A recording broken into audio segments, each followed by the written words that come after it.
Rádio França Internacional, emissões em língua portuguesa, são 18 horas em Paris. Marco Martins. Começamos com a atualidade na África lusófona nesta terça-feira, 24 de maio. O governo de São Tomé e Príncipe declarou esta terça-feira o estado de calamidade pública no Príncipe, em causa os prejuízos causados pelas fortes chuvas. Mais pormenores com Maximino Carlos. O Governo Central decretou para os próximos 15 dias o estado de calamidade na região autónoma do Príncipe, em consequência das fortes chuvas que se abateram naquela ilha. O Executivo decidiu ainda nesta primeira fase desbloquear cerca de 40 mil euros para apoiar as famílias vítimas das chuvas. Chuvas que causaram prejuízos materiais enormes, cujos custos ainda estão por avaliar. O cenário é de casas destruídas, vias intransitáveis e a privação de abastecimento de combustível, tendo em conta que a única bomba de combustível ficou inoperante. O retrato da situação é feito pelo presidente do Governo Regional, Filipe Nascimento. Nós tivemos várias comunidades com inundações, casas que acabam por ter enchente de água. Filipe Nascimento acrescenta que todas as medidas estão a ser acauteladas para reabilitar as vias destruídas. E em muitas situações deve-nos imobilizar máquinas para ir raspando e tirando algumas obstruções. Maximino Carlos, São Tomé, RFI. Em Moçambique, a Casa do Professor acolhe estudantes que procuram livros, computadores ou ligação à internet.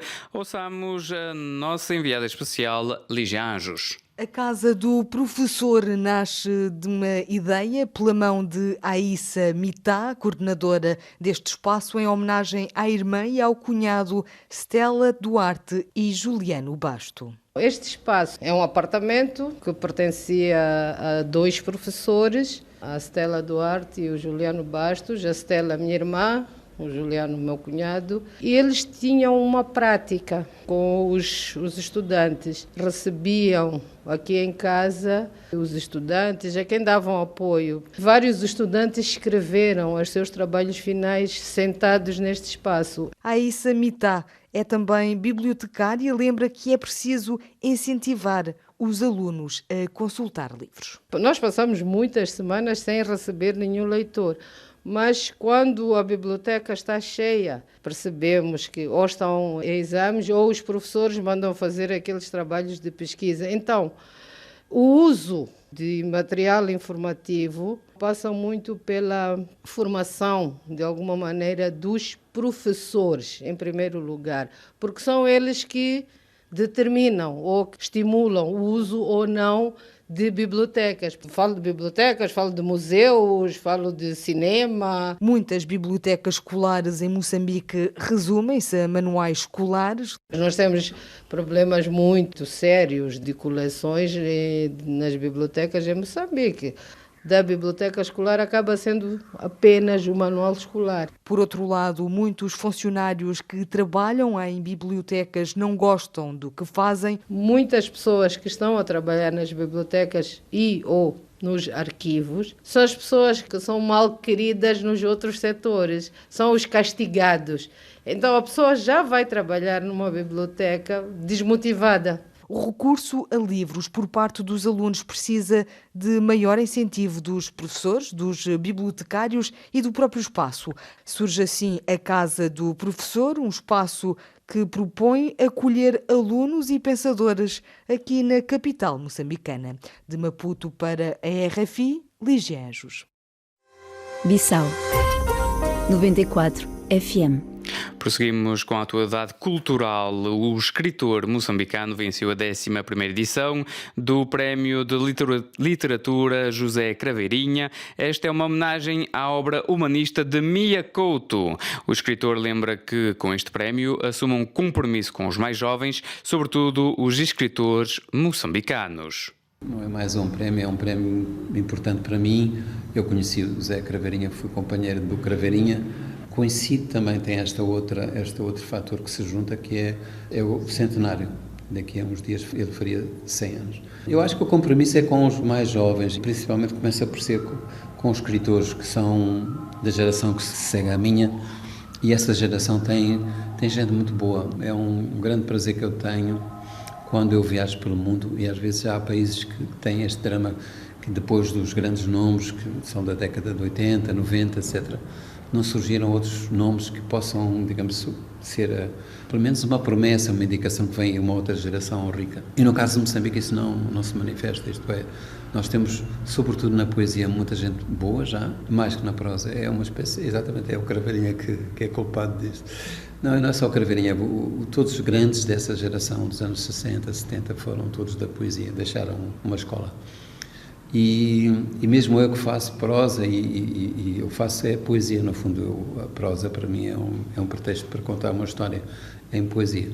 Era Mia Couto, escritor moçambicano, declarações recolhidas pela nossa enviada especial, Lígia Anjos. O cinema lusófono está em peso este ano no Festival de Cannes. As propostas em cartaz são quase exclusivamente portuguesas e passam pela seleção oficial, o Cine Fondation, bem como pelas mostras paralelas, que são a Quinzena dos Realizadores e a Semana da Crítica, onde são vários os filmes em competição. Miguel Martins é o nosso enviado especial. Achas-te muito crescido, é? Restos do Vento, de Tiago Guedes, marcou o regresso do cinema português após 16 anos de ausência à seleção oficial. Os recalcamentos numa aldeia do interior vêm à tona em torno de uma antiga tradição pagã e a tragédia torna-se inevitável, com Isabela Abreu e Nuno Lopes a encarnarem dois pais prontos a tudo pelos seus filhos. A musa, vou conhecer, eu estou pequenino. Istida, do jovem Falcão Nhaga, filme de fim de curso em Lisboa, está no Cine Fondation. É uma conversa entre uma imigrante guineense em Portugal e o filho, um confronto de gerações. O realizador tem dupla ascendência cabo-verdiana e guineense e conta no elenco com o guineense e já célebre Além Fronteiras, Velguete Bongué. Já perdi a minha lábia há bué de tempo, já não pago as pessoas a quem me vê. Na quinzena dos realizadores, João Pedro Rodrigues, celebrizado internacionalmente desde o Fantasma de 2001, tem em competição Fogo Fátuo, uma comédia musical homoerótica. Em competição também, mas na Semana da Crítica, está Alma Viva de Cristel Alves Meira, uma aldeia transmontana confrontada com uma menina assombrada pela morte da avó. Ice Merchants, por seu lado, é uma curta-metragem de animação de João Gonzalez, de elevado sentido estético, duas gerações de vendedores de gelo de uma casa encavalitada num precipício. Tout le monde aime Jeanne. Pas du tout. Ah, si. Nessa mesma mostra paralela consta ainda Tout le monde aime Jeanne, de Céline Devaux, de novo com Nuno Lopes, que é Vítor, um dos pretendentes de Blanche Gardin, ou seja, Jeanne, a francesa que ele acolhe em Lisboa. A 75ª edição deste certame de Cannes tem, pois, um sabor também português nas suas múltiplas componentes.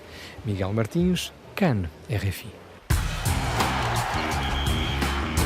No desporto, prossegue o torneio francês de ténis Roland Garros. Nesta terça-feira, na vertente dos pares masculinos, o brasileiro Rafael Matos, que faz dupla com o espanhol David Vega Hernández, venceu a dupla composta pelo mexicano Santiago González e pelo argentino Andrés Molteni em 2 sets com os parciais de 6-2 e 6-3. Em entrevista à RFI, Rafael Matos admitiu que o jogo correu bem e que o desejo é ir o mais longe possível na prova. O resultado diz 6-2, 6-3, mas acho que foi muito pelo nível que a gente jogou, do início ao fim, concentração e tudo mais. E acho que a gente fez por merecer esse resultado. A gente criou bastante, a gente produziu e por isso que foi esse resultado no fim. No fundo, a gente sempre acaba focando bastante no nosso jogo, que a gente sabe que a gente é dois adversários bem duros, assim. Eles vinham numa grande sequência, cabeça 13, e eles têm feito muito bons resultados. A gente sabia que era um jogo duríssimo, mas acabou que a gente jogou bem e as coisas deram certo para nós e acabamos saindo com a vitória.